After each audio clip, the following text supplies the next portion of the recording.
It's really a great pleasure to introduce this next panel. I'm going to do a little bit of a framing before I do that. This panel is going to be on Kenya's Ending Drought Emergencies initiative. We're going to take it from a couple different perspectives, from USAID's contribution to that through its Partnership for Resilience and Economic Growth, and also how it's situated within a broader regional effort called IDRISI, which IGAD leads on. Unfortunately, one of our panelists, James Oduor, the CEO for the National Drought Management Authority in Kenya, was unable to travel last minute. I think we all understand Kenya's in a challenging moment right now with a re-election.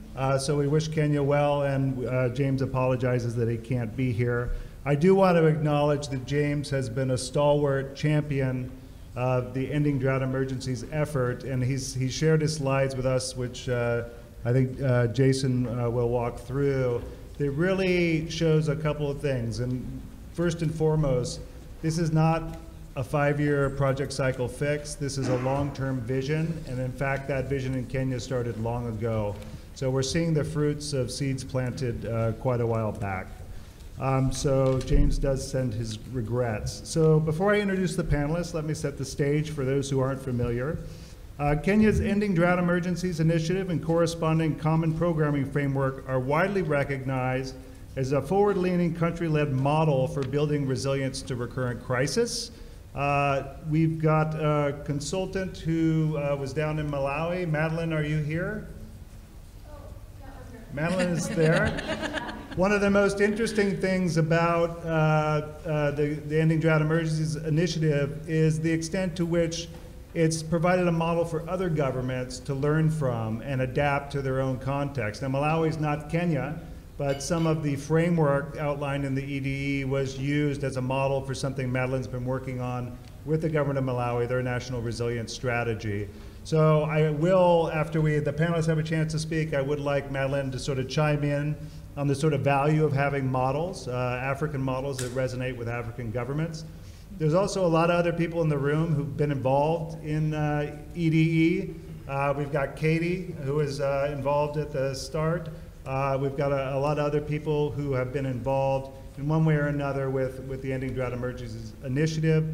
I do encourage you to chime in and offer your own perspective so we can go beyond the panel as well.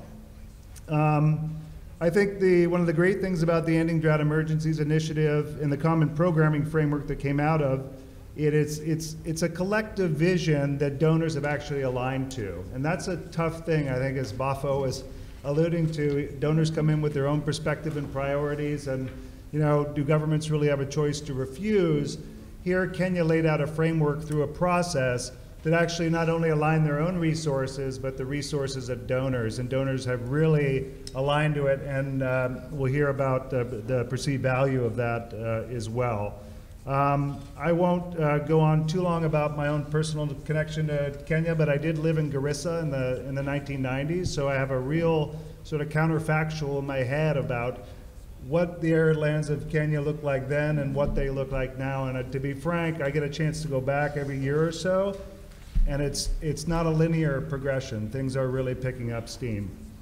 So, from my perspective in the mid to late 90s, fast forward 20 years, communities, government, the private sector, donors, and a wide range of humanitarian development partners are now working together.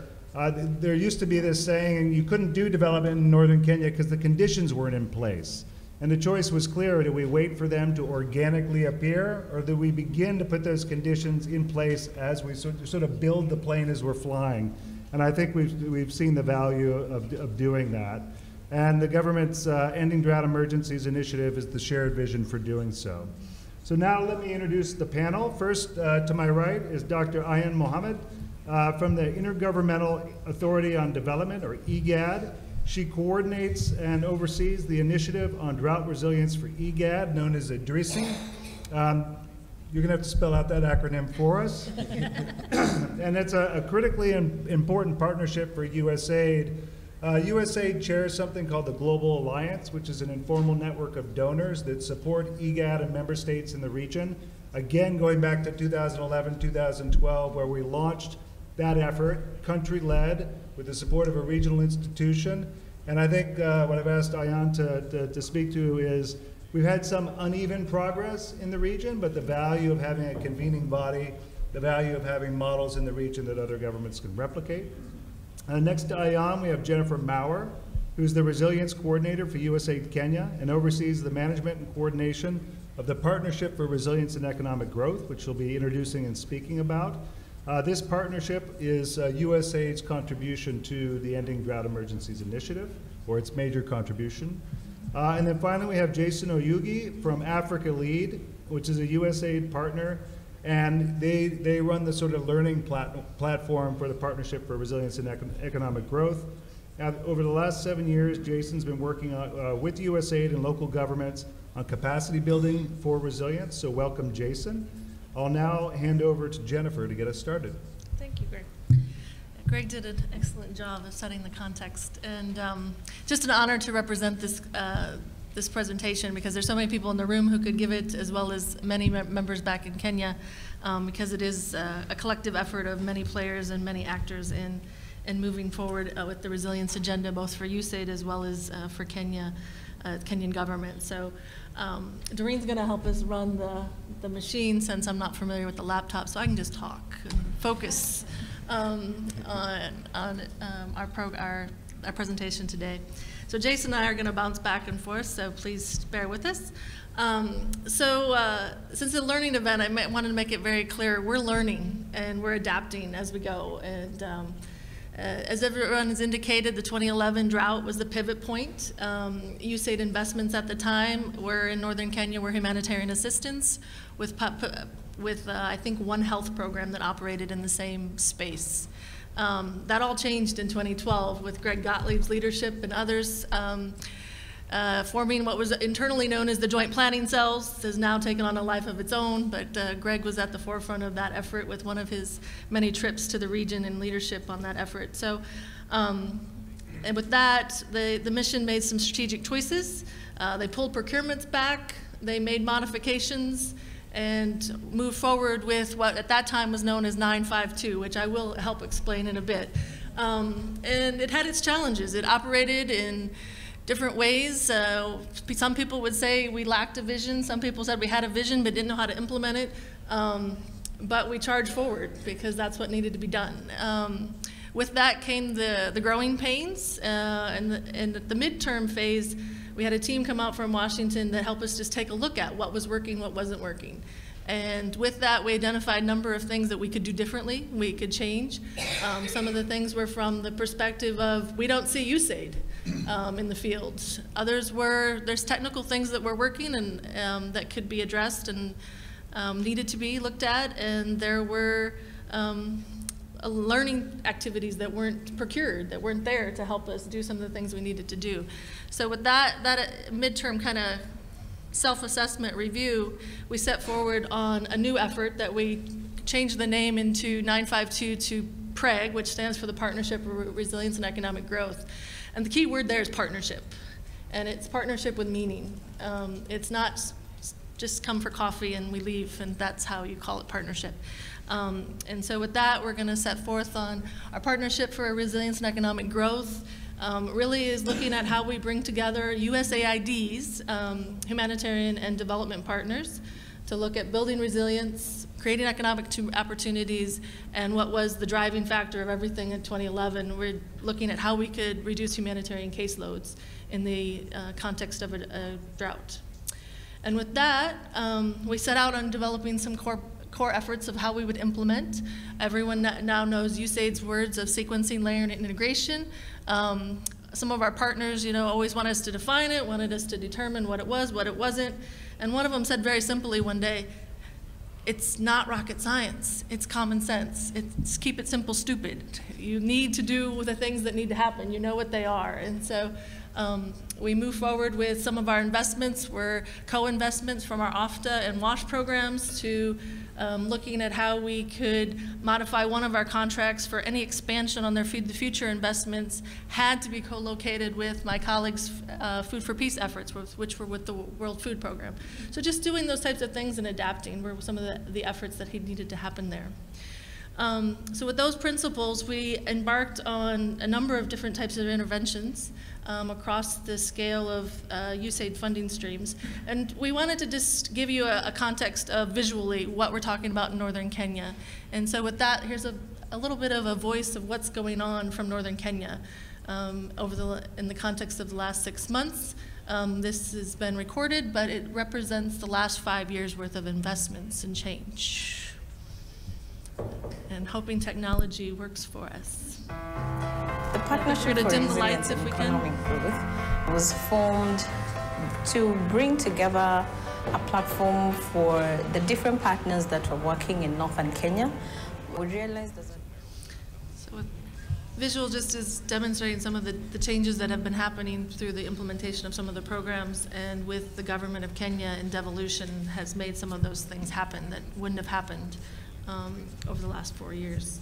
And so we just wanted to give that context. That's what we're talking about. And so with that, we'll continue on. The uniqueness of PREG. PREG focuses on collective impact. We think of it as the whole of the partnership adds more than any sum of individual parts. It's allowed us to accelerate our learning across different investments from different funding sectors, and also distribute skills and knowledge, whether we share engineers across our programs, we share expertise across different types of interventions that allow us to add depth and breadth to our community level impact. We also focus on building efficiency and effectiveness. We share resources, programs share office space, they share technical staff, as I indicated, and it helps us to look at programming in a more coherent and coordinated way.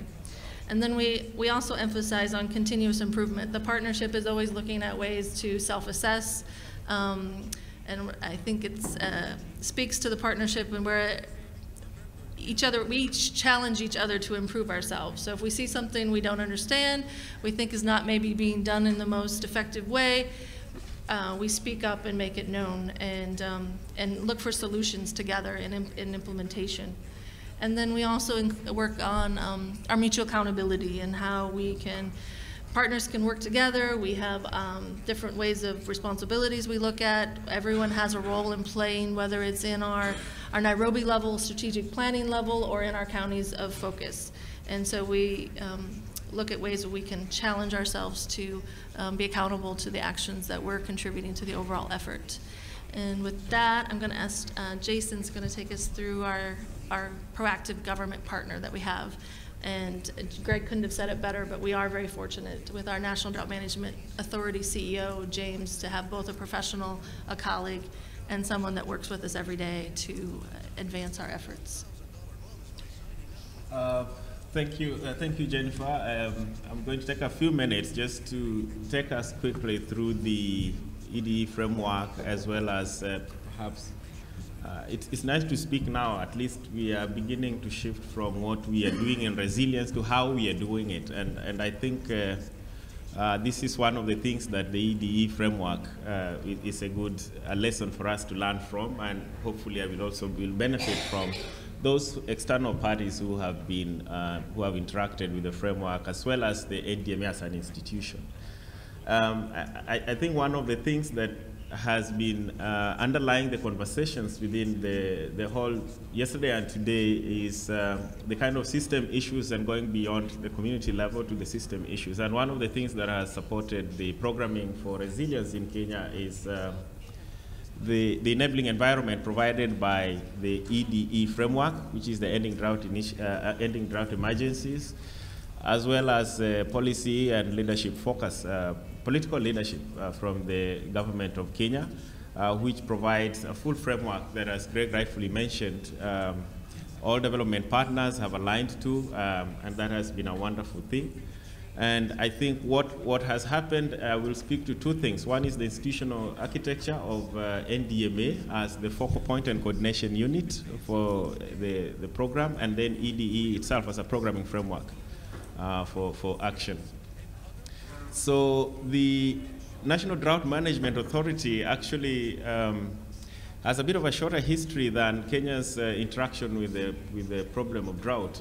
To be honest, the work on drought began much earlier, in the early 90s and so on. But what brought about the shift, of course, are the shocks that came along as the challenge began to get bigger. You know, the cycles began to shrink from 10 years to 5 years, and then 3 years. So in 2008, perhaps that was when there was a big wake-up call around how do we shift gears from programming, you know, in small doses, in small projects. I think the World Bank was a very important player before that time, doing small projects on drought and so on and so forth. But in 2008, there was kind of a wake-up call around just what is it that we need to do to have a longer-term impact on resilience work. So what happened in 2008, after the shock, the drought of 2008, the country got its act together to begin thinking through the longer-term process, and that was when the NDMA was mooted from a small project that was managed in the Office of the President called the Arid Lands Management Program. So with that, about 3 years later, we managed to get a legal framework, the first version of the legal framework, through a legal notice to form NDMA. A legal notice is a ministerial order, kind of, that does give an administrative provision for putting up an institution that can support coordination and management of programs, but it doesn't have the full mandate that you require, for example, for cross-sectoral coordination, resources allocation, and so on. So that was basically the kind of growth curve that we took. So the NDMA, the act itself was passed in 2016, but I will take you through that path a little bit later. The NDMA drew up a program that was part of the country's national development planning process, which was the Vision 2030 program. And one of the things that NDMA was charged with was to develop a program under the medium-term plan of the national government to inform the longer-term visions on fighting drought in the northern Kenya. So basically what NDMA did was to first of all prepare a program to fit within MTP2, and then it began the early responses to drought at that time. And one of the most successful interventions that NDMA has had, of course, is the livestock insurance program that has quite been a matter of discussion in the room between yesterday and today. This year alone, that livestock insurance program has paid about 5 million USD. I think 2 million in around March and 3 in August, which were kind of the first large-scale, full-scale payouts for insurance for livestock in the arid lands. And I think that was a remarkable milestone for NDMA in that regard. But I mean, there are a lot of other milestones, but I thought that was a very useful and powerful one that we thought we need to share with you. The framework itself, in terms of speaking about the evolution of the framework has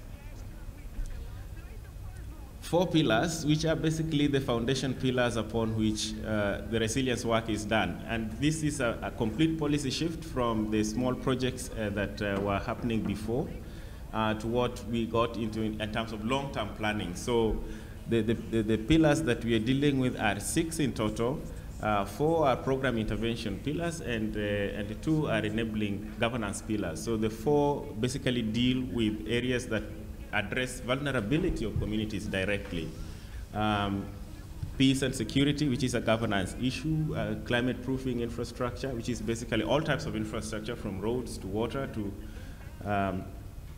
irrigation and so on. Human capital, which has both health, education, nutrition, labor, is all in there. And then sustainable livelihoods, which are direct interventions around agriculture and other economic activities. Now, the important thing to take note of there is that, as you know, the way governments are organized according to ministries, these pillars cut across different ministries, and therein lies perhaps the headache around what NDMA is up against. In peace and security, you perhaps deal with about 2 or 3 ministries. Internal security, you deal with the law and order sector. You're dealing with community, conflict mechanisms, and also the district governments, or what we call the county governments for our case. In infrastructure, you're dealing with ministries of water, you're dealing with Ministry of Roads, you're dealing with Ministry of Urban Housing. So it's a lot of government departments and ministries that are brought together in those pillars. The idea there is this policy shift was meant to respond to where we think kind of what we would call the core basis of addressing resilience programs. Now, on the right-hand side, which is the greens, that is basically the institutional framework for driving the interventions. So we have two pillars, one on drought risk management, which is basically the functions that all of us are doing here and the work that NDMA does. And then the pillar 6, which is on institutional development, knowledge management, communication, M&E. That is all there in terms of supporting the decisions that you need to make the investments in pillar 1, 2, 3, and 4 to work. So this has been an extremely useful framework that has evolved over time. And I think as we are speaking right now, where we are, we have, in 2016, when we had the act that was finally passed, which is quite a long time, looking at it from 2011, the way legislation works, legislation can be slow. But between 2011, when NDMA existed by legal notice of a ministerial order, to 2016, when we had the act finally passed, that there has been a lot of shift within that time, and of course a lot of things that have made that possible. Two important ones that I want to mention is number one, in 2010, we all know that Kenya got a new constitutional order. That constitutional order facilitated a lot of space for particularly programming for ASAL areas, arid and semi-arid lands. Because the Constitution emphasizes a lot of human rights, a lot of response to marginalization, and I think over the last 5 years, what we have mainly seen in the country is a huge benefit, particularly for these arid lands, and creating of the devolved government and counties, which of course also brought a new complication. In the long term, I think it has been a big advantage in terms of what the architecture for implementation is. Just go back to the other slide, just before I finish on that one. The value added that I'm talking about, which looked like a complication in terms of the implementation through the county governments, is because of the nature of devolution, where you have the national government and the county governments both having a direct allocation of revenue and resources, and therefore having decisions. They can make decisions on their own.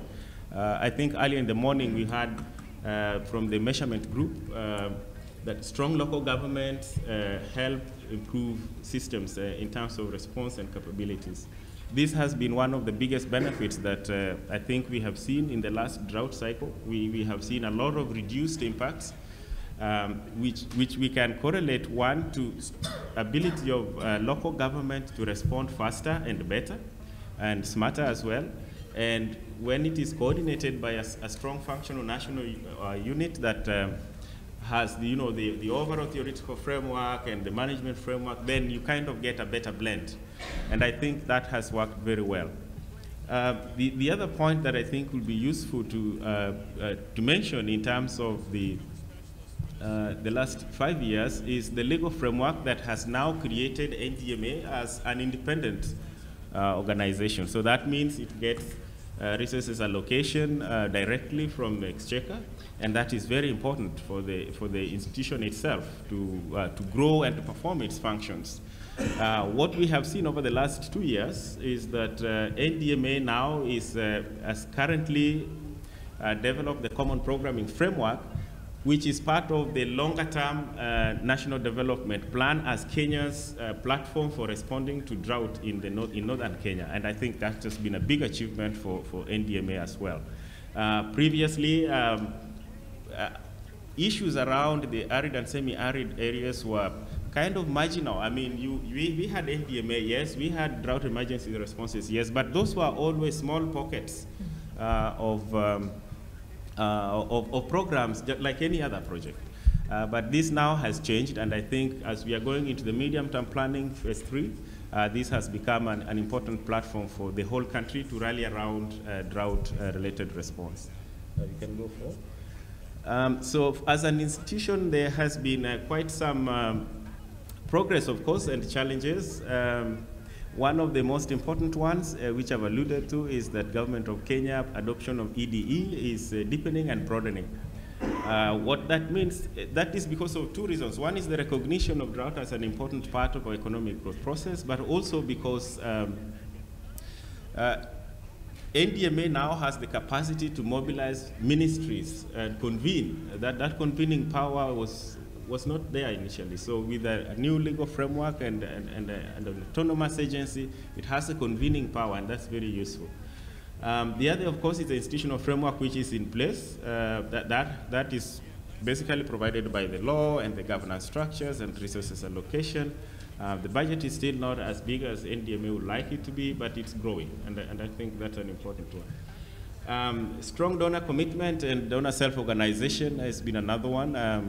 As Greg alluded, donors opted for cooperation and alignment, and I think that was a big plus, and that has been evident in the donor caucus in the EDE, which with a working group which supports the work that aligns all the interventions with the 4 pillars plus the 2. The other is the openness to new ideas and innovation by all parties, and this is partly the spirit of collaboration and transparency. I think also because NDMA itself is an offshoot of a lot of cooperation from development partners and external agencies. Naturally and organically, it grew listening. And I think that has stayed over time and given it kind of the traction to continue getting new ideas, evolving faster, and perhaps making more better progress. 4 key challenges that in the government's own assessment. One is the accountability in implementation. This is a challenge for all partnerships. Accountability can be complicated sometimes, and particularly where one partner doesn't have really, strong mandate over the other. Sometimes it goes back to just good manners between partners, transparency, levels of openness, what you say, what don't you say. So that is one of those that is still, NDMA is still grappling with. When you bring it in our context, in terms of even the county government and the national government, is more complicated. Even though I think Kenya as a whole, generally now we have a much more open public finance system, for example. The tools are there for accountability. You can know what resources are available, what resources are not available at all levels. And I think that's something that's evolving. The other is the impact of crisis and how to maintain focus. I think, let me put it this way, old habits sometimes don't die. Sometimes they die, but hard. When crisis happens, the tendency is to go back to crisis and forget interventions that were meant for the long term. And in the process, you lose the ground you had covered, and perhaps also get margin of victory in responding to crisis.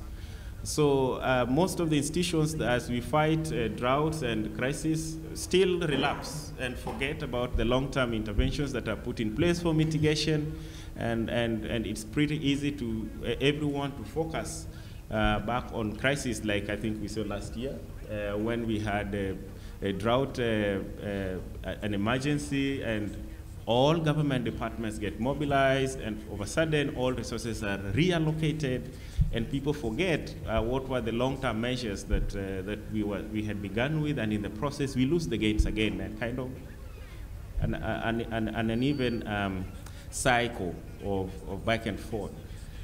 Private sector is still, involvement is still weak, both in terms of participation, in terms of resources. That's also one of the things that perhaps the next frontier for NDMA will be trying to look at ways and means of getting private capital into addressing issues around drought and just their mandate in general.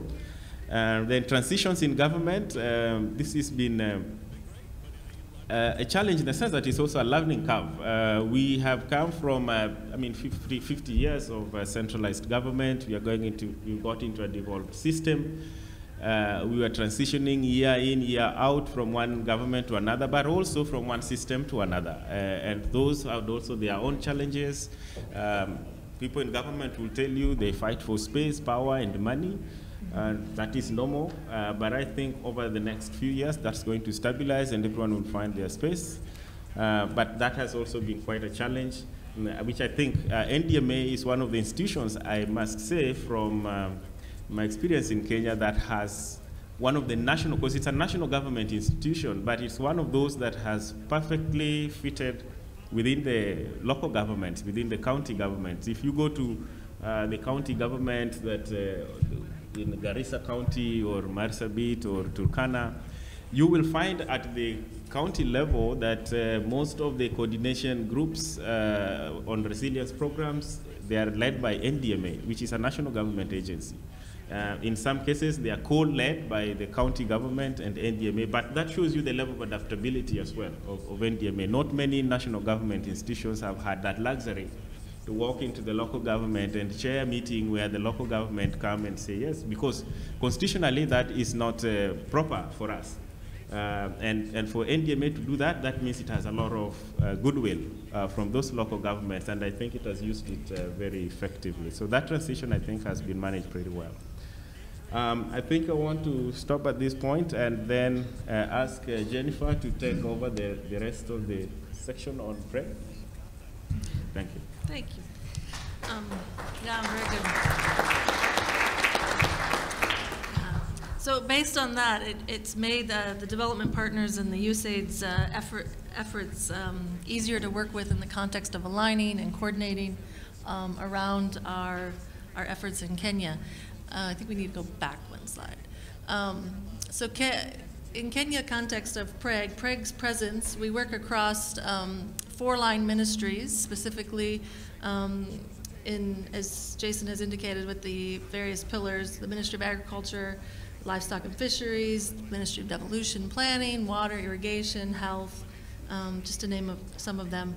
And at the national level, but also at the county level. And so it's been a dynamic part, making sure that policy is done at the national level, but yet it's implemented at the local level. And so we've been very involved in helping merge those efforts and through the policy and devolution work that USAID and all the development partners are co-funding across all 47 counties, actually, in Kenya.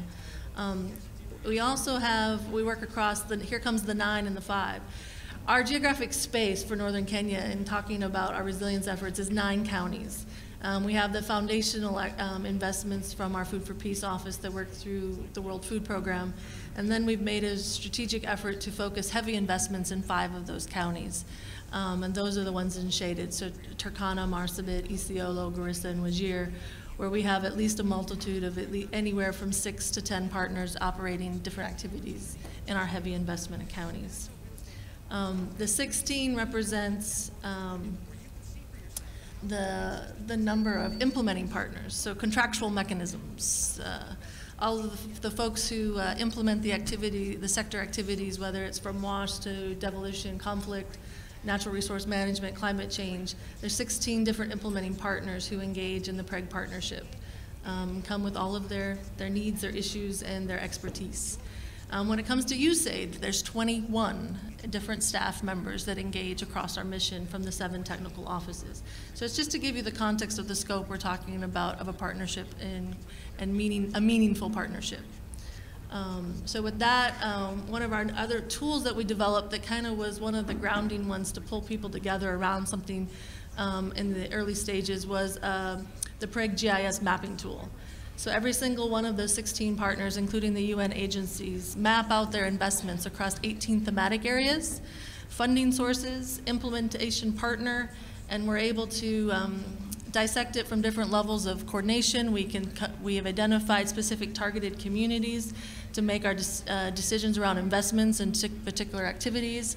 We use it to help us in identifying and talking with the county governments of what type of interventions and investments we're making at a county level, so they understand that we're not just, I'll pick on WFP implementing in the county, or an FTF Investments who's building a livestock market. There's a much more broader perspective to what's happening with USAID investments across the county.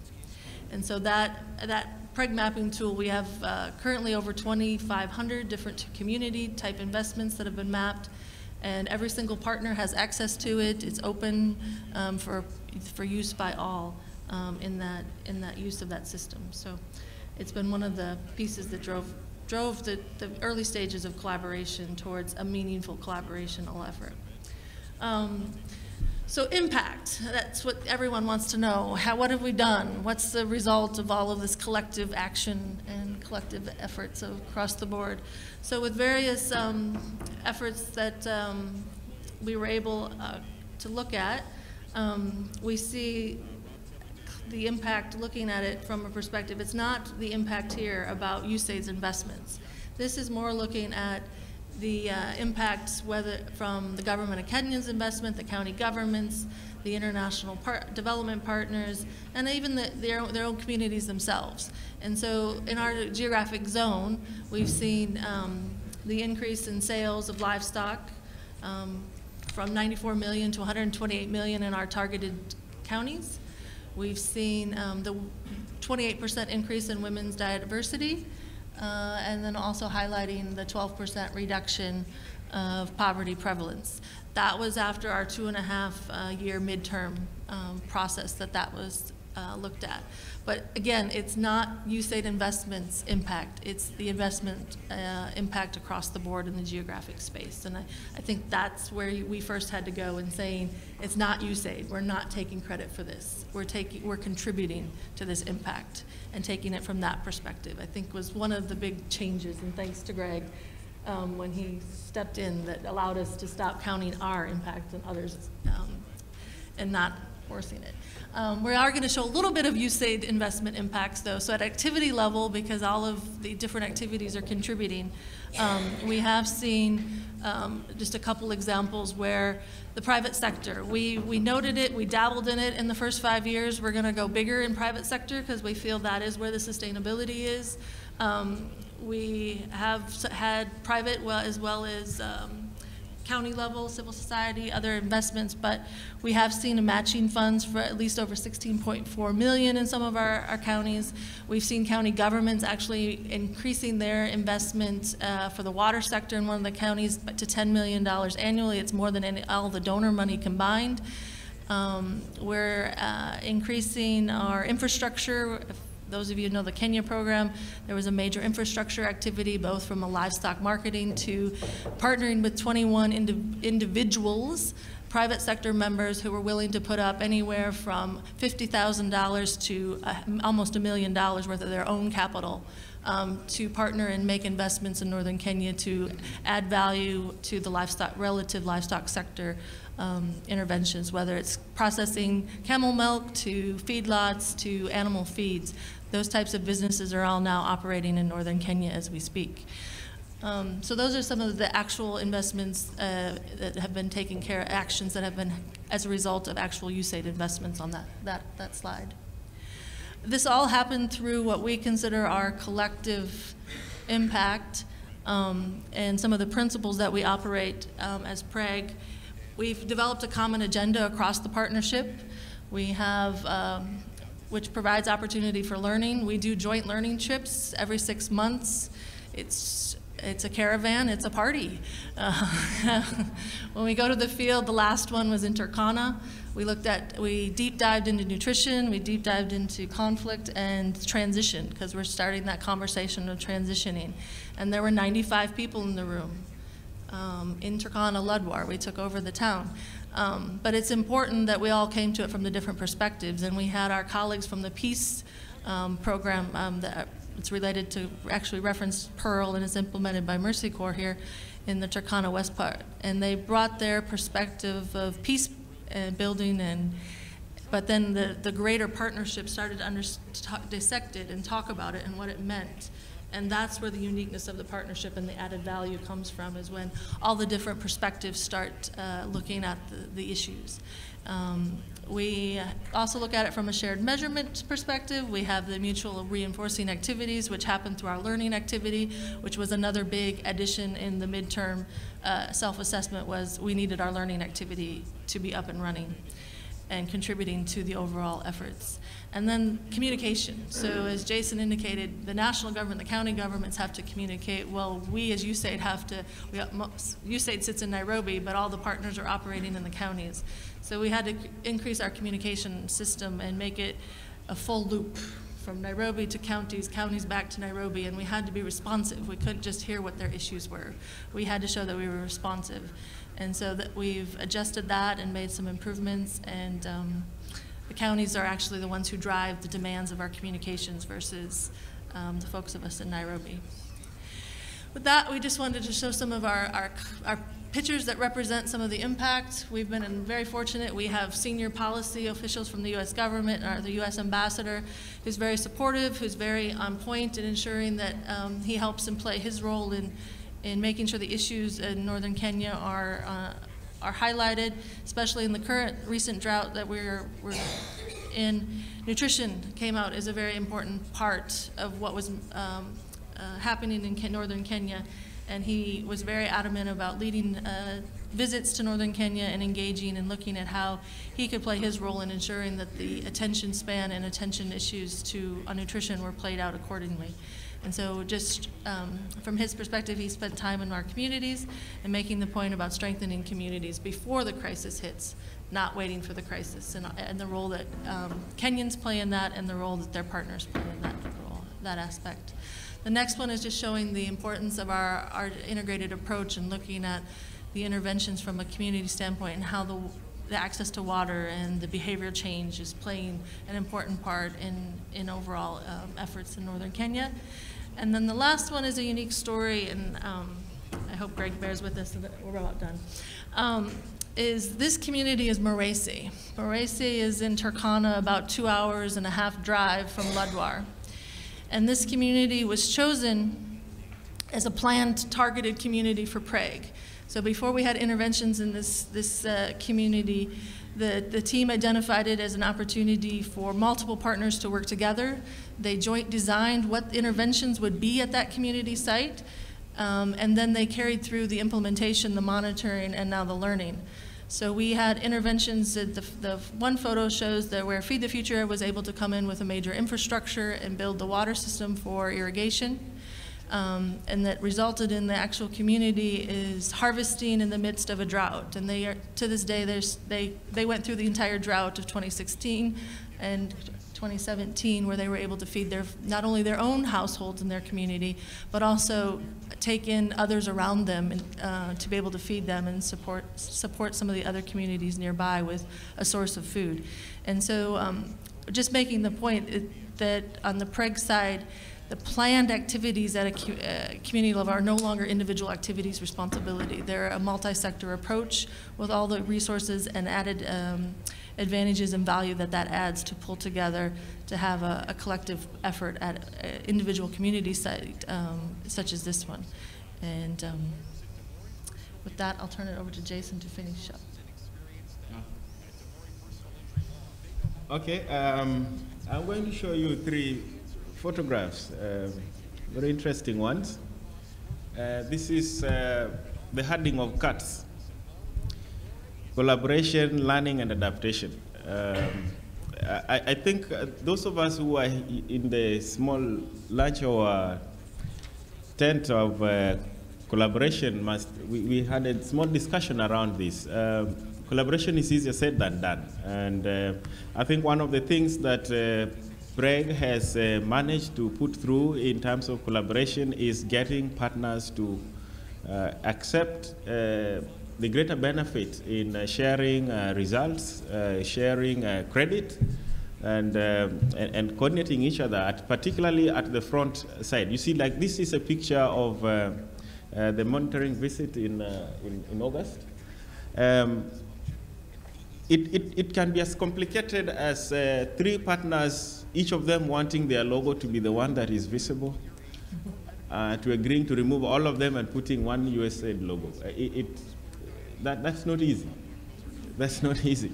And that is what it means. We have worked with these partners at the local level to help them to understand how to have the monthly meetings and reschedule activities based on how the programs they implement interface.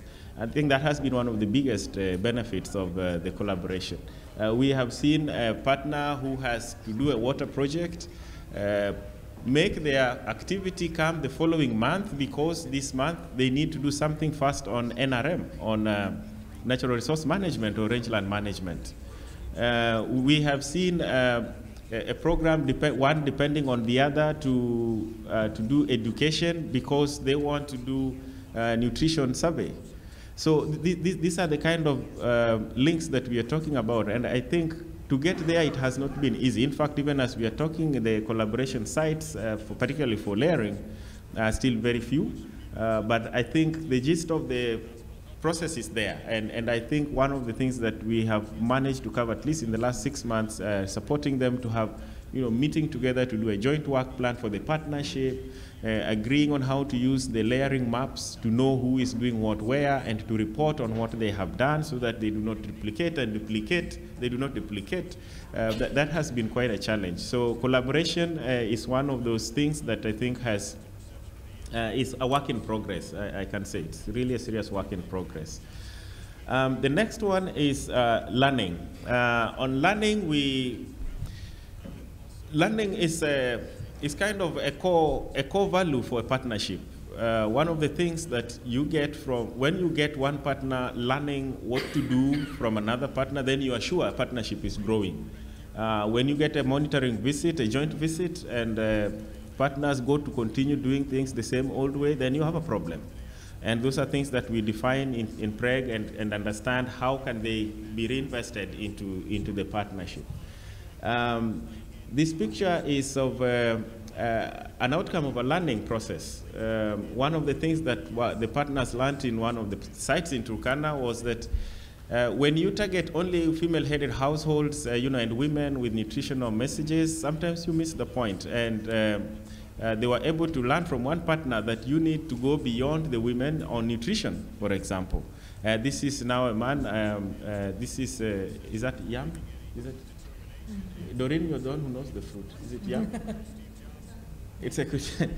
So this is part of the lessons that they have learned as a partnership in terms of changing and shifting targets, shifting approaches and methods of work, which I think is one of the most wonderful things that is happening in PREG and which will be useful to see how we can scale this up. I think I want to stop at that point. Yes, I would say Thank being you. a panel chair is also like herding cats, but when you're admiring the way they roam, you just sit back and watch. So we are going to finally finish up with Ayan. Before taking break, we'll eat a little bit into the break here, but we'll give it to you on the back end. And I think what the nice thing here is we see a nested model. PREG is a partnership of USAID partners within a government-led partnership, and then Ayan is going to frame out a broader effort in the region to have a common sort of vision for ending drought emergencies. I do note that those bigger levels are necessary, but the part of the PREG experience certainly has been, while coordination and collaboration are necessary in Nairobi, they really hit the ground at the county level, and I do think devolution's been an accelerator in that regard. So with that, I'll pass to Ayan for the broad regional view and how Kenya fits into that broader effort. Thank you very much, Craig. What you've seen with PREG, it's a part and parcel of the resilience, the regional resilience agenda that IGAD is now coordinating. It started in right after the drought of 2010-2011 that was deemed by some of the experts as the worst drought in the region. Now we can, looking back to the past two El Nino phenomenon, we can still ponder if it's still 2010-2011 is still the worst drought for the past over the past 60 years. So back in September 2011, the heads of state and government of the IGAD region, and not only the IGAD region, IGAD is now composed of 7 member states. It includes Djibouti, Ethiopia, Kenya, Uganda, Somalia, South Sudan, and am I forgetting one? Ethiopia. Did I say Ethiopia? Djibouti, Ethiopia, Kenya, Somalia, South Sudan, Uganda. There you go, Uganda. And Eritrea, but Eritrea is a bit silent in the moment. It also included, the summit was extended to the East African community. That was probably the only summit that we held with EAC, hoping that we do it again. So during that summit, the heads of state and government took a very historical, kind of a really historical decision that said we commit to end drought emergency. We can't be doing business as usual. We have to do things differently. We need to ensure that now never drought should end into famine again. That was really a very important political commitment that were taken by the heads of state and government. And they empowered us. They empowered IGAD to take up the role of coordinating and leading this process. We do not take as IGAD this role very lightly. As you'll see, it's a very heavy. It comes with a very heavy engagement, with a very deep engagement with our fellow member countries. Quick note on IDRISI and what it stands for. IDRISI stands for the IGAD Drought, Disaster, Resilience and Sustainability Initiative. It's a huge elephant, huge. I can tell you a couple of figures. It's a 15-year strategy, 3 phases of 5 years each. We do believe that we can't achieve, and from the discussion of yesterday, I am really happy to see that we are on the same page. We can't achieve resilience on a 2-year, 3 years, or 4-year basis program. So we opted for a 15-year strategy, 3 phases of 5 years each, 9 strategic documents.